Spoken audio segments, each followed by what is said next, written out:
Magandang umaga po sa ating lahat, sa ating mga kapatid dito sa Norway, Spain, sa ibang bansa ay nagagalak kami na laging pinapanalangin kayo namin dito sa Gethsemane Christian Baptist Church. Nawa ay kayo po ay nabibless ng mga mensahe na yan dahil po ito po ay mula sa banal na kasulatan. We still continue to pray you there in Norway. Karen, Sister Remy, sa Sister Joyce sa Portugal. And at the same time, dito sa bansang Hong Kong at ganun din po ang Singapore. At hindi lang po sila sa bawat mananampalataya dito po sa bayan po San Mateo sa ibang lugar na sakop po ng region to. We continue to pray for you all and God bless. Dito po tayo sa Ecclesiastes.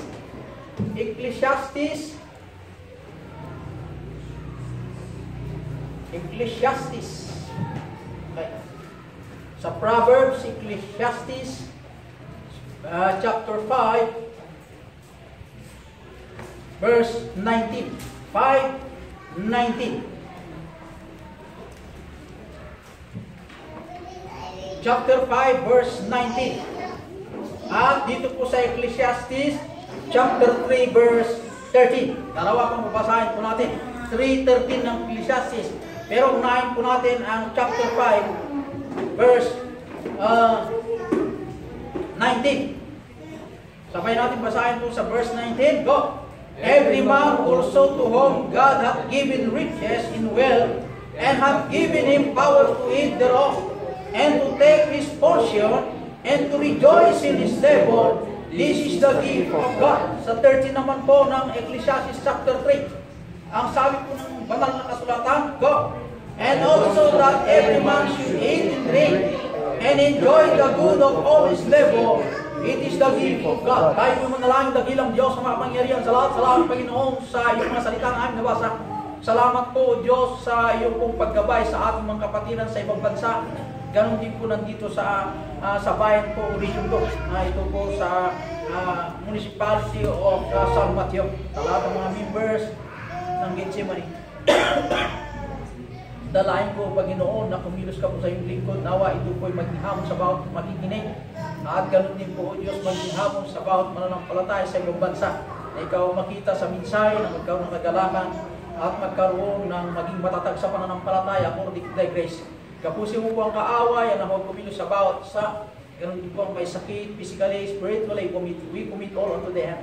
At awat Ama sa aming mga nagawang kasalanan. In Jesus Christ I pray.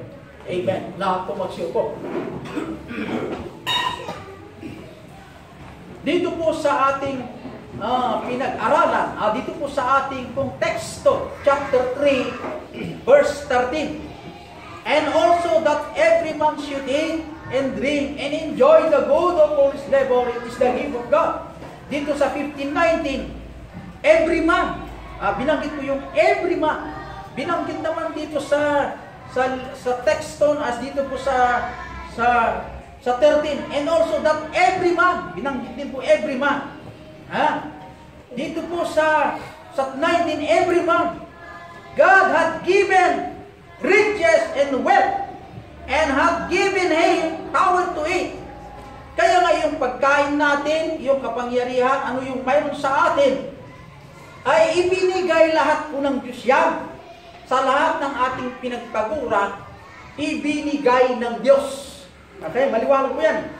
At ito lamang po ay regalo na ibinagkaloob sa atin ng Diyos. Ano man po ang ating mayroon sa atin, ay ipinagkaloob o ito lamang po ay regalo ng Diyos.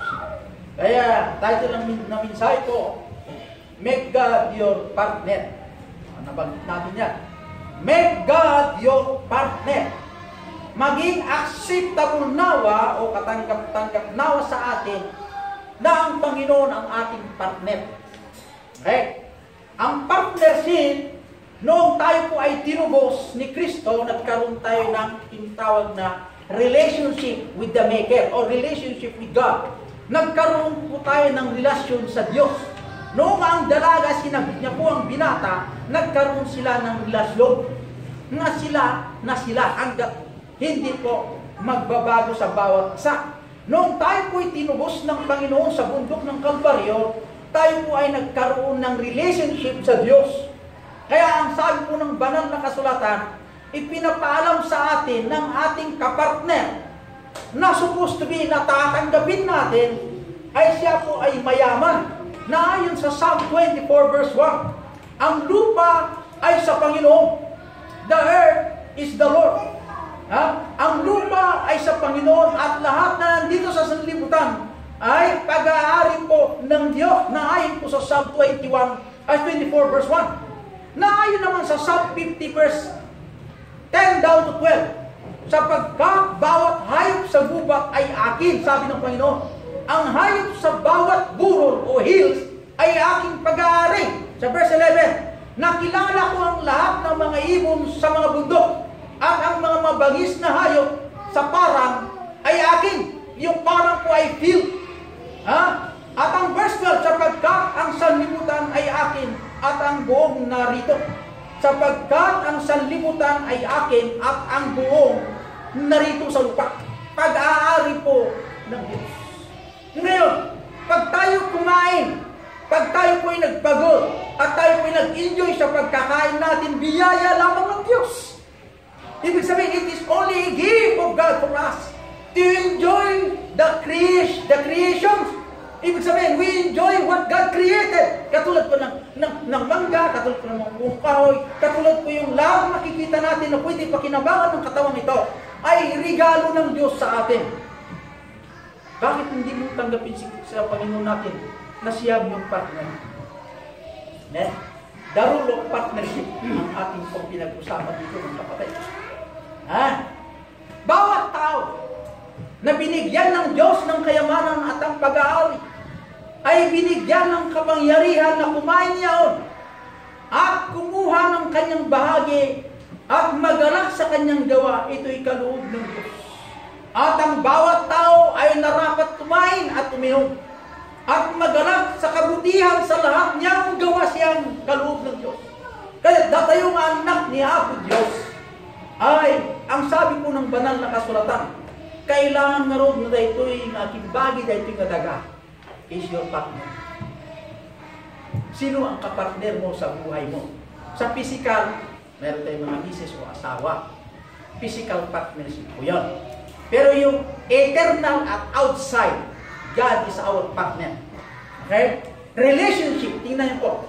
Bago ka pumasok ng bilang as a teacher, there are requirements. Pumasok ka na pagkasundalo, mayroong requirements. Janitor, mayroong pong requirements. Lahat mayroong pong requirement. Kailangan ko ng sidula. Kailangan ng police clearance. Para makilala kung sino ka. Kailangan tatanggapin ka sa kumpanya, hindi ka pa kilala. Magkaroon kayo ng biodata. Police clearance, gas clearance, NBI clearance, ganyan. May mga requirement pagpasok sa trabaho. Oras na nakapasok ka ng janitor, meron kayong partnership sa may-ari ko, nag-isweldo sa'yo. Partnership yan. Yun ang ibig sabihin ng partnership. There is a business partnership between the rich and the poor. Mayaman, sinisilduan ka. Ikaw na mahirap, mag-labor ka, magtrabaho ka, magpawis. Yan po. Yung pong may pinag-aralan, learning at unlearn. Pwede silang magka-partner yung may pinag-aralan at wala. Kung yung pong walang pinag-aralan ay makinig. Kasunod yan, ako ay teacher sa school, estudyante ka, mag-partner tayo. Kung ikaw makikinig sa akin bilang as a teacher, you can learn something about you want to earn regarding tayo may maging teacher. Ituturo mo yung method of teaching. Kung makikinig ka, matututo ka. Magkaroon tayo ng partnership. Ako yung instructor mo, ikaw may students. Ganun lang yun eh. There is a partnership or relationship bago tayo magkaroon ng partnership. Ngayon, make God your partner. Roma 8, unang nga puntos. Roma 8:32. Unang puntos. Dito po sa libro ni Roma 8 verse 32. Ano bang sinabi ng banal na kasulatan? Sa Roma 8 verse 32. Basahin ko po. 32. He that spared not his own son, but delivered him up for us all. how shall He not with Him also freely give us all things? Okay? Unang puntos, the divine rule of partnership. Divine rule. Anya naging paglintigan o ano ba yung kanya pong banal na pinag-uutos sa atin na dapat tayo maging masunurin na tayo po ay anak na may kapartner sa Diyos, na tayo po ay may partnership sa Diyos. Ano ba yun? Mga divine rule of partnership. Makalangit po na patakaran ng Diyos tungkol po sa pagsasama natin yung lumikha sa atin. Ang Panginoon ay hindi maramot pagdating sa giving. Una, ang Panginoong Diyos, hindi po siya maramot pagdating po sa giving. Bakit? Ang Panginoon ay tapat sa pangako, sa kasunduan. Okay? Ang Diyos ay hindi maramot sa giving. Ano ang example sa giving? Ano man yung alam mong pinaka-the best na giving na ibigay mo sa Diyos, mas matindi pa ang Diyos.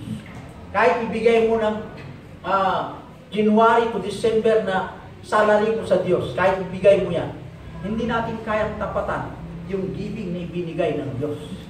Anong ibinigay niya? The only begotten Son. Kaya bang tapatan yun? Yeah. The only begotten Son, mayroon pong dugo yun, the divine blood, na umago sa bundok ng Kalbaryo. Ibinigay saan? Kaninong ibinigay?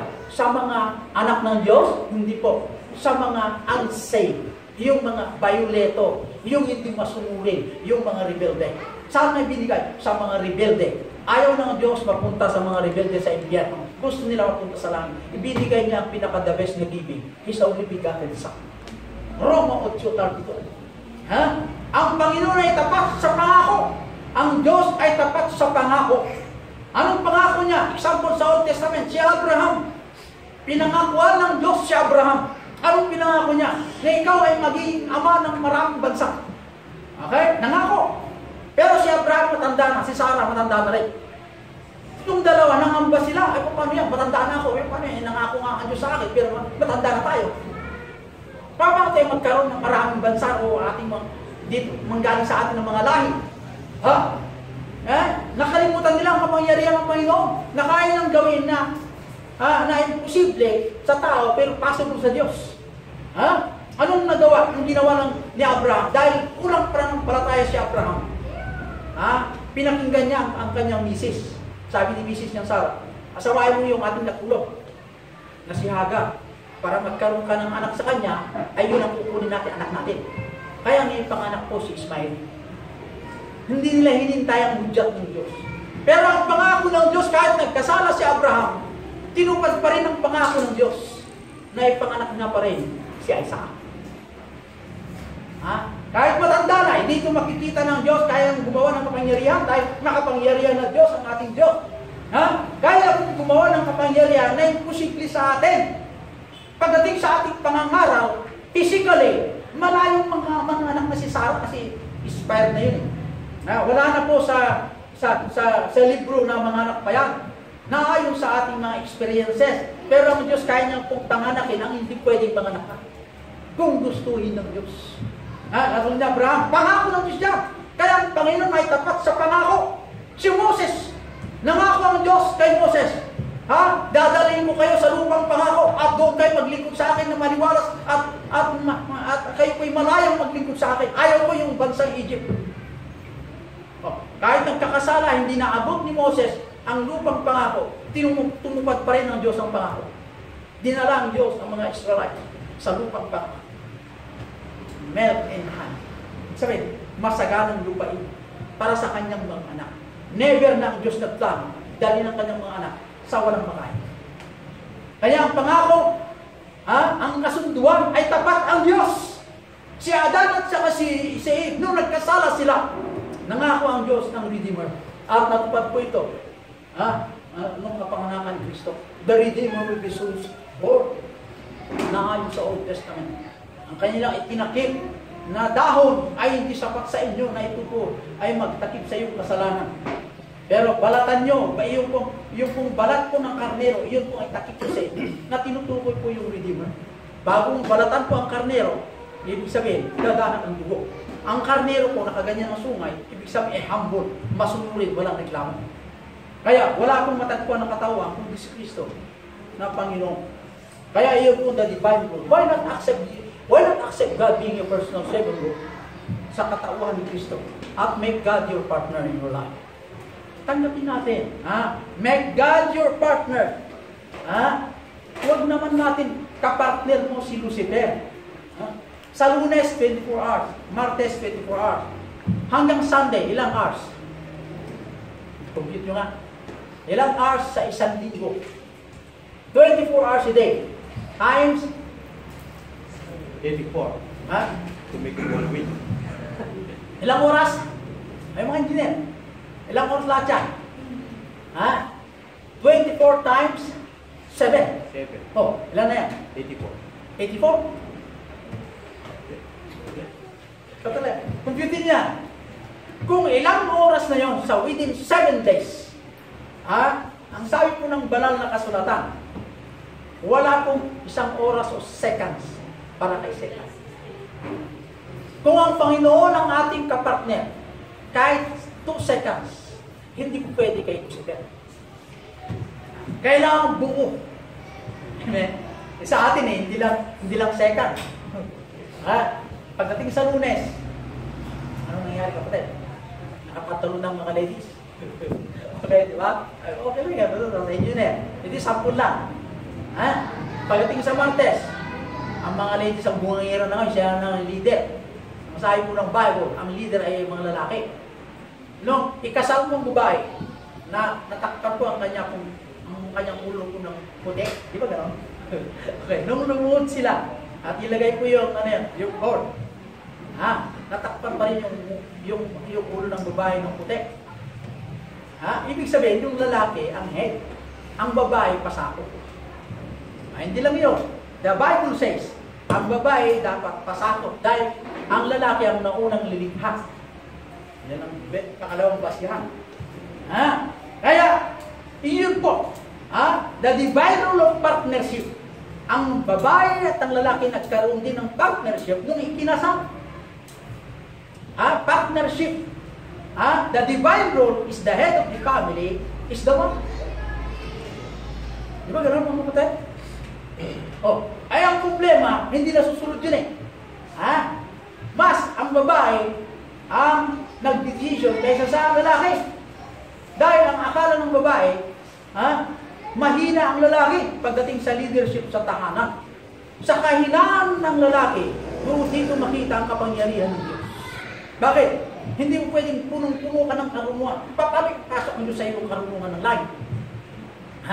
Kung ang Diyos ang iyong kapartner, sa 1 Chronicles 29, 9 down to 14.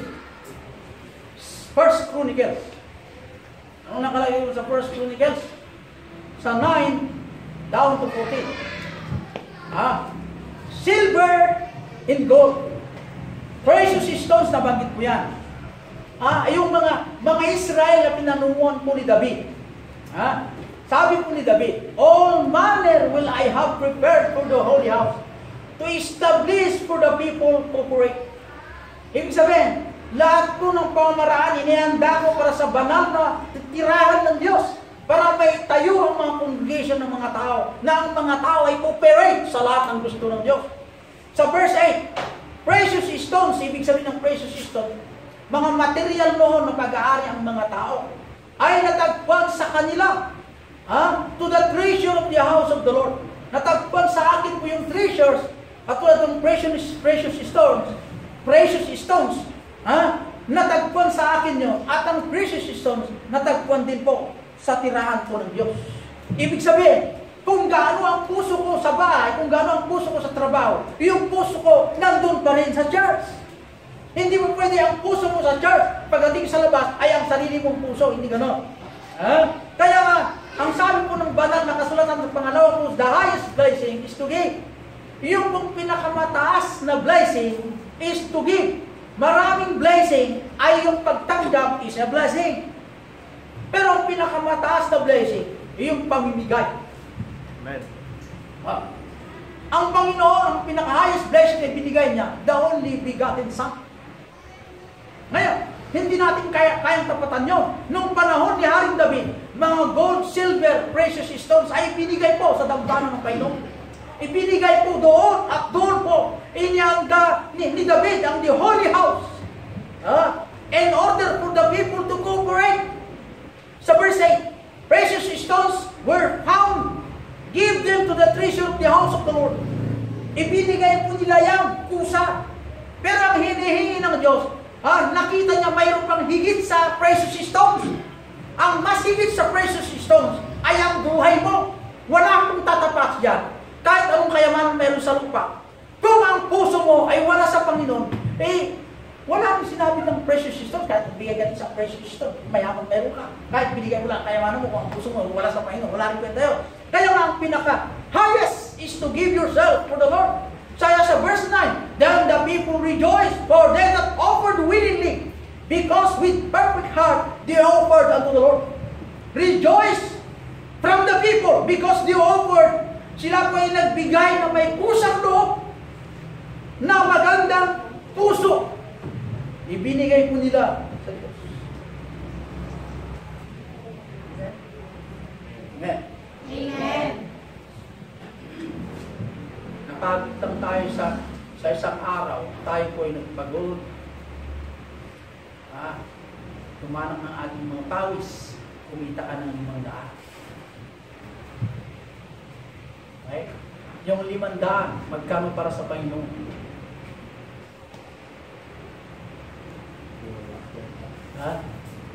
Magkano?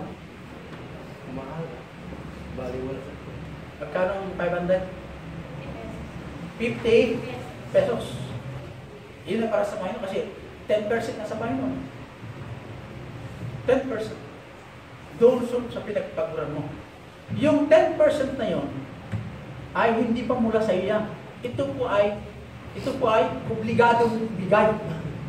Dahil kaparte ng Diyos yan, bigay na.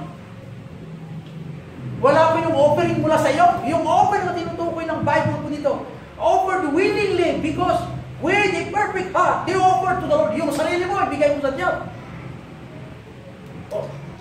Hindi mo pwede ibigay mo ang pinagpaguran mo, kung mismong katawan mo, sarili mo, hindi mo sinuko sa Diyos. The highest blessing is to give your life. Pangalawa na po yung, ano yung mayroon sa atin. Yung offering ko, bingay lang niya ako Diyos kada kayo. Awang pa niya, gaputun ka offering. Yung kung tinutukoy ng tithes, ay yung tithes na yun, ay yung ay pag-aari ng Diyos, yung nagmula sa iyo na offering, ay barya para sa atin. Magbigay kayo yung barya, tulad ko nung mayroon pa 100, ibigay na tayo ng gusto nila. Kaya ang Diyos nung nagbigay ng offering, kasi mas malaki ang offering kaysa sa tithes. Amen? Computing nyo. Kasi yung tithe, it is our individual responsibility unto the Lord. It is commanded. It is commanded by God that we should obey His word. May maniwala po yan. Yung offering, love offering, is beyond the tithes. Yun po ang nanggaling sa atin na yun. Yung tithes naman, ay obligado mo ibigay dahil hindi mo pag-aari yung tithes.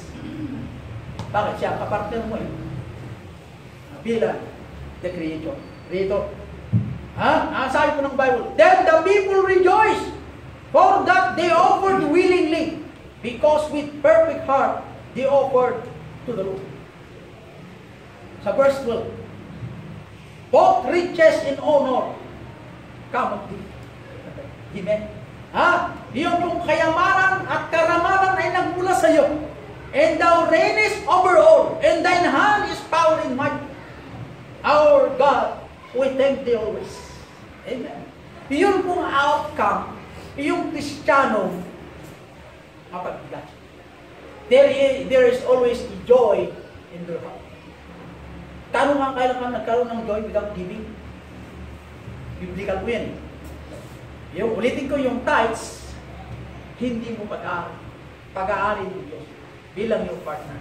Pagpasalamat ka na, 10 sa Kanya, 90 sa'yo. Sabi ko ng Bible, the earth is mine.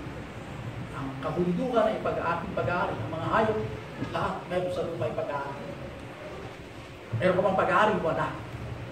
Samantalang ating bossing po ang may-ari ng San Mateo, meron bang tao may-ari ng buong San Mateo? Wala pa naman. Yung De La Cruz, mahirap pa rin yan, De La Cruz. Bakit mahirap? Hindi pa sa kanya yung kalahating San Mateo. Kung ikumpara mo sa Diyos, ang Diyos pag-aari nga ang lahat. Amen? Lahat. Ngayon, kung pag-aari niya ang lahat, pag-aari niya pa ang buhay mo. Kasi nang mula tayo sa alabok nasa kanyang protection, nasa kanyang safety, nasa kanyang long life, nasa kanyang peace, nasa kanya. Ang wala lang sa kanya ay kasalanan, yun pa ang ating minang. Pero thank God, binaliktad niya. Sa akin na lang 10, sa inyong 90. Nanakawin pa natin 10. Ayon sa Malakias. Nanakawin pa natin. Huwag naman natin magnakaw, kapatid. Sa Proverbs, for the last point, Proverbs 10:22. Proverbs 10:22. Ano bang nakalagay po doon sa Bible sa Proverbs 10:22? 10:22. The blessing of the Lord, it maketh rich, and He addeth no sorrow with it. Blessing will surely come. The Word of God is alive and active. The pure Word of God is sure foundation. When He speaks, we should listen. When He speaks, we should listen. Ang salita ng Diyos ay aktibo. Ang kanyang salita ay subok na siguradong pundasyon sa ating pananampalataya. Kung siya'y magsalita, dapat ang katulad natin na nilikha lamang ng Diyos ay dapat makinig. Right? If we obey His word and His promises, sabi po ng Bible, there is a blessing. Nangyari na po sa mga Israelites. They obey God's word through their prophets. They spoke man of God. God bless the listener. God bless Israelites. The Israel. When they disobey the Lord, God chastised Israel. Nagkaroon po ng pagkaalipin sa hindi po makayanang ginagawa itong mga tormento. Kaya sila ay dumaing ulit sa Diyos. Ang sabi ng Bible, sa ating kapanahon, huwag natin hintayin yung ganyan na magkaroon po ng higpitan ng leeg. Saka tayo po humingi at dumaing sa Diyos, humingi ng kapatawaran. Ngayon na sinasabi ng banal na kasulatan, blessing will surely come. If ever we obey His word. Ano ang basihan? Dahil ang kanyang salita ay subok na. Anong klaseng subok na? Nung likhain ng Diyos ang sanlibutan sa magitan laban ng kanyang salita, ay nasubukan na. Nagkaroon ng lupa, magkaroon ng lupa, magkaroon ng langit, nagkaroon ng langit. Sa kanya lang ang salita. Kaya sa atin, magsalita ka, magkaroon ng langit, wala yun, nangyari. Sa Panginoon lang manggaling yan. Kaya, kung siya'y nagsalita sa magitan ng banal na kasulatan dito sa Holy Bible, dapat naman tayo makinig. Kung saan naman dating basahin ng Bible, doon tayo naman discourage magbasa ng Bible. Kasi ang instruction mula sa banal na kasulatan. Wala na po yung tinutukoy na magsalita ang Diyos na magpakita sa atin o sa magitan ng panaginip o sa magitan ng hipo-hipo. Ano nga yung mga napapansin natin sa Old Testament na pagpapakita ng Diyos? Wala na yun ngayon. Bakit? Naganap na, tapos na po ang banal na kasulatan. Meron man ang magpapakita niya si Jetang Kumarwan. Hindi po sa ganap, hindi po sa Diyos. Amen? Wala na po yung mga prophets. Ang mayroon ngayon, mga pastor. Mga lingkod ng Diyos. Sa 2 Corinthians 9:7. Every man according as he purposeth in his heart, so let him be. Kaya, I challenge you, members, maliwanag ng ating kapartner. Make God your partner. Bakit? Mayaman ang Diyos. Bakit? Mismo ang Diyos nagsabi pag-aari kung saan liputan. Bakit? Ang sabi ng Diyos, nilikha na ang tao sa layuning maglingkod sa Kanya. Nung nagkasala ang tao, tayo pa'y tinubos sa layuning, tayo maglingkod ulit sa Kanya.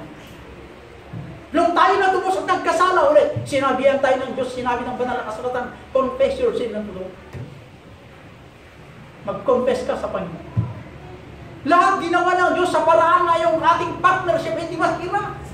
Kahit tayo po sumisira sa partnership natin sa Diyos, ang Diyos pa rin ang gumagawa ng paraan para yung partnership natin nanatili na siya ang ating kapartner hanggat katapusan ng ating buhay. Dahil meron pa tayong pangalawang pagkikita. Maliban na sana kung wala tayong pangalawang pagkikita sa Diyos.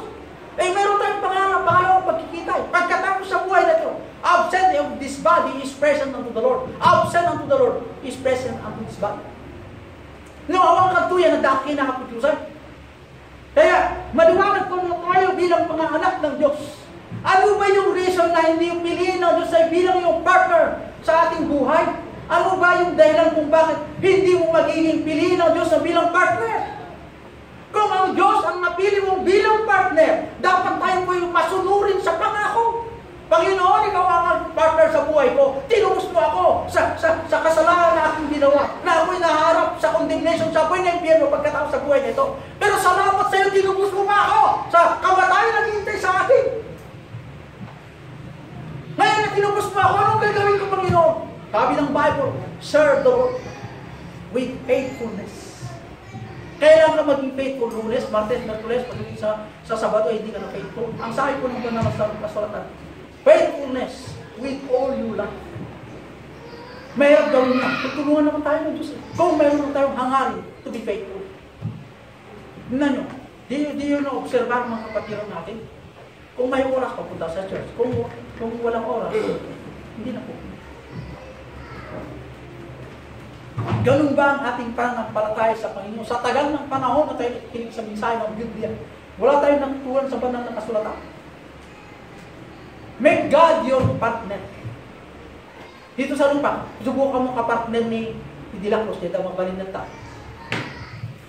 Kita na kahit ito po, manong kwarta mo yan. Una na, mag-partner ka sa business. Sa akin, meron akong 10 million. Ikaw, 5,000 na. Talikudan lang ka. Sige, subukan yung kapartner. Mayor, pwede tayo mag-partner sa business. Bakit? Ano yung mayroon ka? Mayroon kang 30 hektar? Wala mayor. Kahit na lupa, wala eh. Tatali ko lang. Sino? Subukan mo, yung mga leader ng bansa, yung atin ang pinuno, si Dave. Mr. Dave, pwede ba kitang kapartner? Kahit buhay ko, bigay ko sa iyo. Hindi ako interesado sa buhay mo, kailangan mo may pera ka. Panginoon lang po, interesado sa akin na maging kapartner. Kaya na tayo tinubos sa bundok ng Kalbaryo, na tayo po'y maglingkod sa Kanya bilang siya ang ating kapartner. Tanong, sa atin, hindi natin kinatanggap si Panginoon siya ang ating partner. Kinanggap natin ang ating Panginoon siya ang ating partner. Pero sa pagganap, nagkukulang tayo ng marami. O yes, kapartner kita. Pero ang paa mo naman pumunta sa kaliwa. Imbis na yung pangako mong kanan, kaliwa naman ang punta ang paa. Anak, malo ba ako o magugas ka, hindi sumunod. Ganun tayo. Kaya, members, make God your partner. Yung mensahe nito na make God your partner, recorded lahat sa langit yan. Darating yung araw, sisingin tayo ng Diyos sa Judgment Day. Kaya tayo binuhay. Gusto ng Diyos na tayo po mabungay spiritually. God wants us to serve Him faithfully in order for us to be rewarded. Because to serve faithfully is our privilege to serve the Lord. Binigyan tayo ng pagkakataon lamang na maglingkod sa Diyos, na magkaroon tayo lamang ng regalo. Sa totoo lang, kahit hindi tayo maglingkod, maraming nagpupuli sa Diyos. Mga alaman, mga dahon, mga grass, lahat na nakikita sa sanglibutan, they praise the Lord. Kanya-kanyang lingway lang ginagamit ang mga ito. Pero ang Diyos lamang nakakalam. Tayo bilang anak ng Diyos na mas mahalaga kaysa yung nilikha dito sa lupa. Tayo pa ay, ikinundi siya ng kanyang bugtong na anak na matay si Kristo para lang sa atin. Ganun po katapat. Ang pangako niya, napatunayan po sa Old Testament. Ang kanyang salita ay subok na. Ang kanyang pangako, siya ay masunurin sa lahat na sinabing pangako. Pero ang tao, amen? Kaya, use you this day. Mamili kayo ngayon. If God your partner, God will bless you. If God is not your partner, God will not bless you. Ayun lang siyempre, usapin ko dito. Handa ka pa ibitisyonan, paulod ka pa. Tayo po'y manalangin, O God Almighty, salamat Panginoon, sa iyong mga salita na amin pong ipinaalaala mo sa amin naman, na ikaw po ang aming partner sa aming buhay, na ikaw po ang dapat masunod sa aming pamumuhay. Dahil ikaw po ay may-ari po ang mayaman na Diyos, makapangyarihan at maunawain na Diyos. Patawarin niyo kami, Ama, sa aming pong mga nagawang kasalanan, na laging turuan mo kami magpakababa, maging masunurin po sa iyo. Dahil ang aming buhay ay pansamantala lamang nakatira sa lupang ito, na hindi kami rin magtatagal. Ang lahat mayroon kami sa lupa ay maiwanan din, Panginoon. Kaya bigyan mo ang bawat isang pagkakataon, Panginoon. Ang kayamanan mayroon ka, O Diyos, bigyan mo po ang bawat isang pagkakataon na may exercise namin at magamit po sa iyong ministeryo and furtherance of the gospel upang mapadali ang iyong Pangilyo according to thy will. Dalangin po namin, O Diyos, na mayroon kaming hinihintay na blessing. Ay wala rin kabuluhan ang lahat ng aming mga remedy. Ay human remedy is nothing unto thee.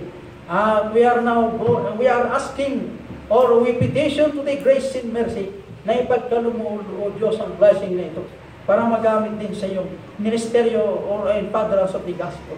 It is only by the will, Father, kung kalubong mo nawa, Panginoon, sa pangalan ni Kristo, ipagkalubong na, Ama.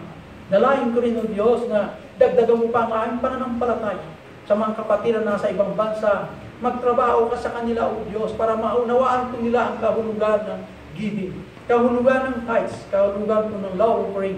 Ganon din po ang pagsuporta sa iyong ministeryo. Ganon din po sa mga kapatiran dito sa San Mateo. Ay dalahin ko, O Diyos, na i-bless mo sila. Ang nanghihinang di faith, encourage them. Thank you for the provision, Father. In Jesus Christ I pray. Amen. God bless.